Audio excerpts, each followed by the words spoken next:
आज हम करने लगे हैं Diophantine equation x square plus y square plus z square के ऊपर theorem. Given positive primitive solution है x square plus y square plus z square का। टू प्रूफ करना है वाई इवन एक्स किस फॉर्म का है r square minus s square का, y is equals to r s, z square is equals to r square plus S square.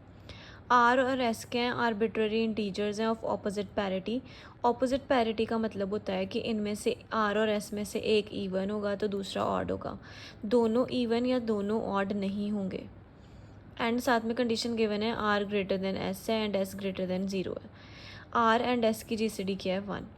Proof start करेंगे तो मैंने मान लिया इसका पॉजिटिव प्रिमिटिव सोल्यूशन है, मैंने मान लिया x1 y1 z1 be the solution of this equation such that x1 की y1 के साथ जीसीडी क्या है 1 एंड ये सारे क्या पॉजिटिव इंटीजर्स। अगर ये इस इक्वेशन का सोल्यूशन है दैट मीन्स इस इक्वेशन को सेटिस्फाई करेंगे, that means x1 square plus y1 square is equals to z1 square आ जाएगा।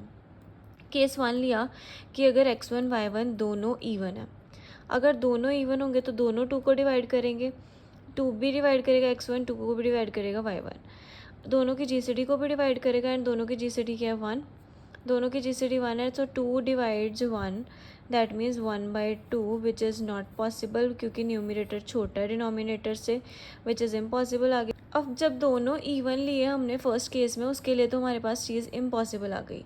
सेकंड केस मैंने क्या लिया, जब दोनों क्या है ऑड, दोनों ऑड है तो अगर ऑड किस फॉर्म का होता है मेरा x1 किस फॉर्म का होगा 2k 1 + 1 का।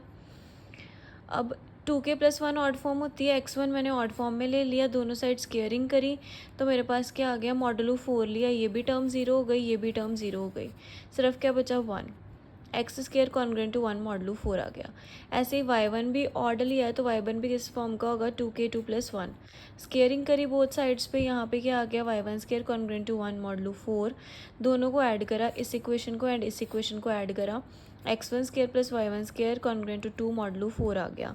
एंड आपको पता है x1 square plus y1 square किसके इक्वल है z1 स्क्वायर के, ये चीज़ है तो इसकी जगह पर क्या आ जाएगा z1 square congruent to 2 modulo 4 which is impossible. क्यों है, क्योंकि मैं अगर z1 की कोई भी वैल्यू पुट करती हूँ लेस देन 4, मतलब अगर मैं 0 वैल्यू पुट करूँगी z1 की, 1 पुट करूँगी, 2 पुट करूँगी या फिर 3 वैल्यू पुट करूँगी z1 की एंड इसका स्क्वायर करके 4 के साथ डिवाइड करूँगी, किसी भी वैल्यू पर मेरे पास कॉन्ग्रुएंट टू 2 मतलब रिमाइंडर 2 नहीं आएगा।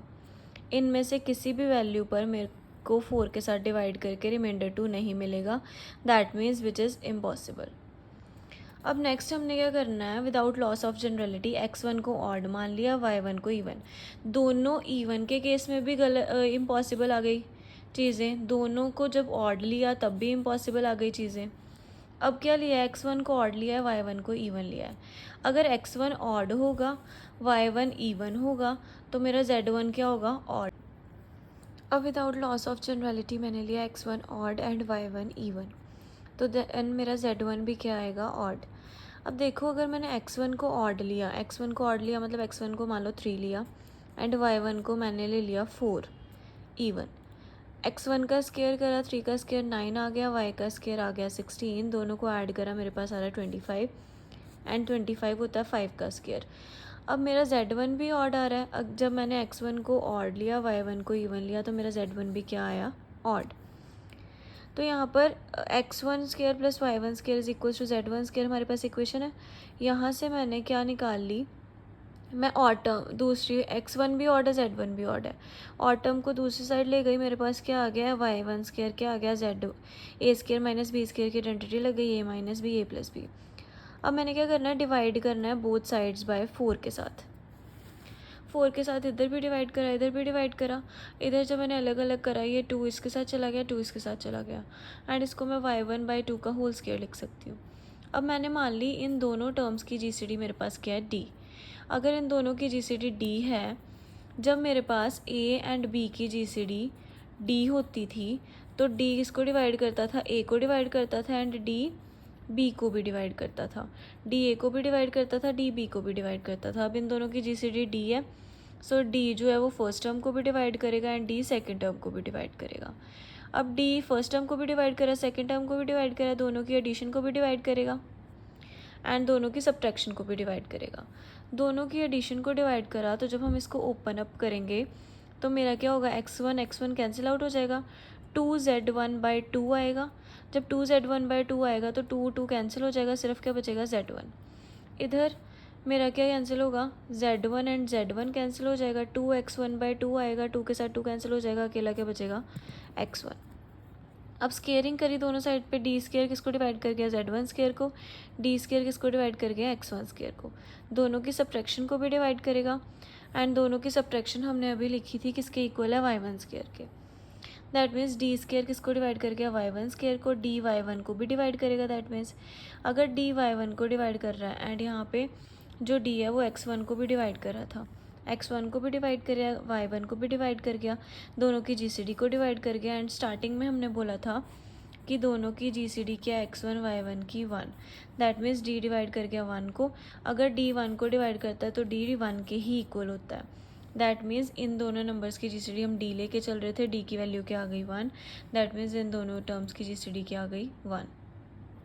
अब from A and B equation के से हमारे पास क्या आएगा, इन दोनों से हमें पता लगा इक्वेशन से कि इन दोनों को मल्टीप्लाई करके हमारे पास परफेक्ट स्क्वायर आ रहा है, एंड इन दोनों की जीसीडी भी क्या है, 1 है। इन दोनों की जीसीडी भी 1 है, एंड इन दोनों को प्रोडक्ट हमारे पास एक परफेक्ट स्क्वायर आ रहा है। दैट मीन्स ये दमसेल्स क्या होंगे, परफेक्ट स्क्वायर, ये भी परफेक्ट स्क्वायर होगा, ये भी परफेक्ट स्क्वायर होगा। इसको मैंने मान लिया आर स्क्वायर, इसको मान लिया एस स्क्वायर। दोनों को ऐड करा तो मेरे पास क्या होगा, x1 कट जाएगा, 2z1/2 आएगा, 2 कैंसिल हो जाएगा, अकेला क्या बचेगा, z1 की वैल्यू क्या आ गई, are square plus S square. अब यहाँ पर क्या आ गया, x1 कैंसिल आउट हो, z1 कैंसिल आउट हो गया, 2x1/2 आ गया, 2 कैंसिल हो गया, अकेला x1 आया। एंड इस साइड पे जब माइनस करा, r square minus s square आ गया, x1 की वैल्यू आ गई are square minus x square. y1 की वैल्यू क्या थी मेरे पास, z1 square minus x1 square. z1 की वैल्यू पुट करी, x1 की वैल्यू पुट करी, a plus B whole square, A minus B whole square लगा के ओपन करा, जो टर्म्स कैंसिल आउट हो रही हैं उनको कैंसिल आउट करा। यहाँ पर भी पावर 4 आएगी, यहाँ पे भी पावर 4 आएगी, एंड यहाँ पर भी पावर 4 आएगी। ये वाली टर्म्स कैंसिल आउट हो रही है मेरे पास, एंड ये क्या हो रहा है, 4 times R square S square. ये वाला जो स्क्वायर है जी, ये जब उधर जाके रूट बनेगा तो ये 4 का रूट 2, आर स्क्वायर का आर, एस स्क्वायर का एस आ गया। यही तीनों चीज़ें हमने प्रूफ करनी थी, हमने प्रूफ कर दी। उसके बाद हमने क्या क्लेम करना है कि आर एंड एस की जीसीडी 1 है, एंड आर एंड एस क्या है, ऑपोजिट पैरिटी के हैं, and R greater than S greater than 0। ये भी हमने प्रूव करना था, ये भी प्रूव करना था। एक प्रूफ हमने कर लिया है, अब सेकेंड प्रूफ करने लगे हैं। आर एंड एस की GCD 1, R and S R of opposite parity. Opposite parity का मतलब होता है कि एक दोनों में से एक इवन है एंड एक ऑड है, and R greater than S है एंड एस ग्रेटर देन 0 है। अब दोनों की जीसीडी को 1 प्रूफ करना है, डी लेके चल पड़े। डी का मतलब डी डिवाइड करेगा आर को भी और एस को भी, आर और एस की मल्टीप्लिकेशन को भी डिवाइड करेगा, आर स्केयर को भी डिवाइड करेगा, एस स्केयर को भी डिवाइड करेगा। अगर आर एस को डिवाइड करा तो 2r को भी डिवाइड करेगा, दोनों की सब्ट्रैक्शन को भी डिवाइड करेगा। 2r किसकी वैल्यू थी हमारे पास, 2r किसकी वैल्यू थी हमारे पास, y1 की, and R square minus S square किसकी वैल्यू थी हमारे पास, x1 की। तो ये दोनों की जीसीडी को भी डिवाइड कर गया, दोनों की जीसीडी क्या थी 1, डी डिवाइड कर गया 1 को, अगर 1 को डिवाइड करा तो डी की वैल्यू 1 होगी। दैट मीन्स आर और एस की जीसीडी क्या आ गई, 1। सेकंड केस में हमने क्या प्रूफ करना है कि आर और एस क्या हैं, ऑपोजिट पैरिटी के। ऑपोजिट पैरिटी के प्रूफ करने के लिए पहले हम बोथ इवन लेके चले, बोथ इवन है, दैट मीन्स दोनों 2 को डिवाइड करेंगे, दोनों 2 को डिवाइड करेंगे तो दोनों की जीसीडी को भी डिवाइड करेंगे। एंड आर एस की जीसीडी अभी प्रूफ करिए 1 होती है, 2 1 को डिवाइड नहीं करेगा बिकॉज 1/2 न्यूमिनेटर स्मॉलर नहीं हो सकता डिनोमिनेटर से, विच इज़ इम्पॉसिबल। सेकंड केस लिया जब दोनों, पहले बोथ इवन लिया फिर बोथ ऑड लिया, बोथ ऑड है तो दोनों का स्केयर भी क्या होगा, ऑड होगा। R square minus S square क्या होगा, इवन। अगर दोनों ऑड की सब्ट्रैक्शन करेंगे तो वो क्या आएगा, इवन। दैट मीन्स x1 क्या आ गया, इवन। ऑल्सो y1 क्या आ गया, इवन। 2 डिवाइड करेगा x1 को भी, 2 डिवाइड करेगा y1 को भी, दोनों की जीसीडी को भी डिवाइड करेगा। 2 डिवाइड 1 विच इज़ इम्पॉसिबल, मतलब बोथ ऑड के केस में भी क्या आ गया, केस इम्पॉसिबल आ गया।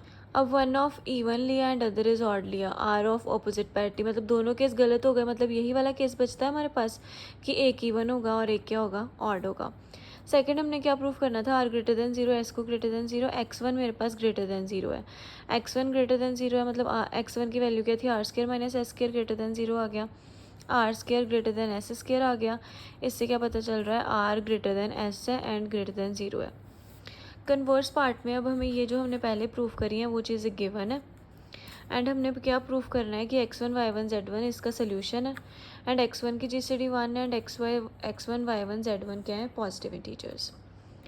अब हमने क्या करा, हमने दोनों को ऐड ऑन करा, x1 square plus y1 square. हमने इसको किसके प्रूफ करना है, इक्वल z1 स्केयर के।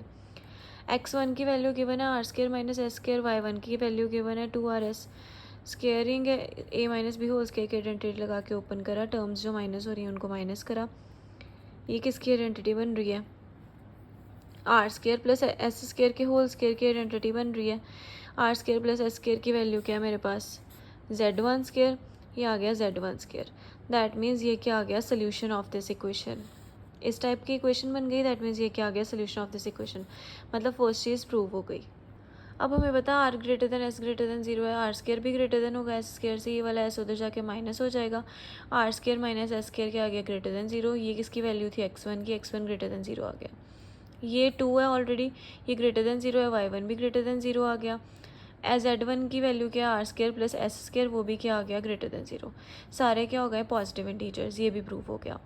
नेक्स्ट चीज़ हमने क्या प्रूफ करनी थी कि इनके जो GCD है वो 1 है। डी लेके चल पड़े, डी डिवाइड करेगा x1 को, डी डिवाइड करेगा y1 को भी, डी स्केयर डिवाइड करेगा x1 square, D square divide करेगा y1 स्केयर, दोनों की एडिशन को भी डिवाइड करेगा। दोनों की एडिशन z1 स्केयर के इक्वल है, डी स्केयर डिवाइड कर गया z1 स्केयर को, डी डिवाइड करेगा z1 को भी, डी जो है वो x1 को भी डिवाइड कर रहा था। डी किसको डिवाइड कर गया, z1 की वैल्यू क्या, R square plus S square, R square minus S square. दोनों की एडिशन को भी डिवाइड करेगा, दोनों की सब्ट्रैक्शन को भी डिवाइड करेगा। ये किसके इक्वल आ गई, 2r स्केयर की, बिकॉज एस स्केयर कैंसिल हो जाएगा, आर स्केयर कैंसिल हो जाएगा, किसके इक्वल आ गया, 2s स्केयर। 2 कॉमन आ गया, दोनों की GCD को डिवाइड करेगा, दोनों की GCD इनकी GCD किसके इक्वल है, 1 के। डी किसको डिवाइड कर गया, 2 को। अब आर एस की GCD 1 है तो आर स्केयर एस स्केयर की भी GCD 1 है। अब डी किसको डिवाइड करने लगा है, 2 को। अगर डी जो है वो 2 को डिवाइड कर रहा है तो डी की वैल्यू या तो 1 हो सकती है या 2 हो सकती है, बिकॉज न्यूमरेटर मेरा 2 है। डी की वैल्यू 2 हो सकती है या 2 से छोटी हो सकती है, तो 1 होगी या 2 होगी। अब आर और एस क्या है, ऑपोजिट पैरिटी के, आर स्केयर एस स्केयर भी क्या होंगे, ऑपोजिट पैरिटी के। R square minus S square, अगर ऑपोजिट पैरिटी के नंबर हो तो दोनों की सब्ट्रैक्शन क्या होती है, ऑड। x1 क्या आ गया मेरे पास, ऑड आ गया। मतलब डी जो है वो 2 को डिवाइड तो करेगा नहीं, क्योंकि x1 ऑड है एंड डी क्या है, दोनों की GCD। अब दैट मीन्स डी किसको डिवाइड करेगा, 1 को, दैट मीन्स डी की वैल्यू क्या आ गई, 1। x1 y1 की GCD क्या आ गई, 1। यही चीज़ हमने प्रूफ करनी थी।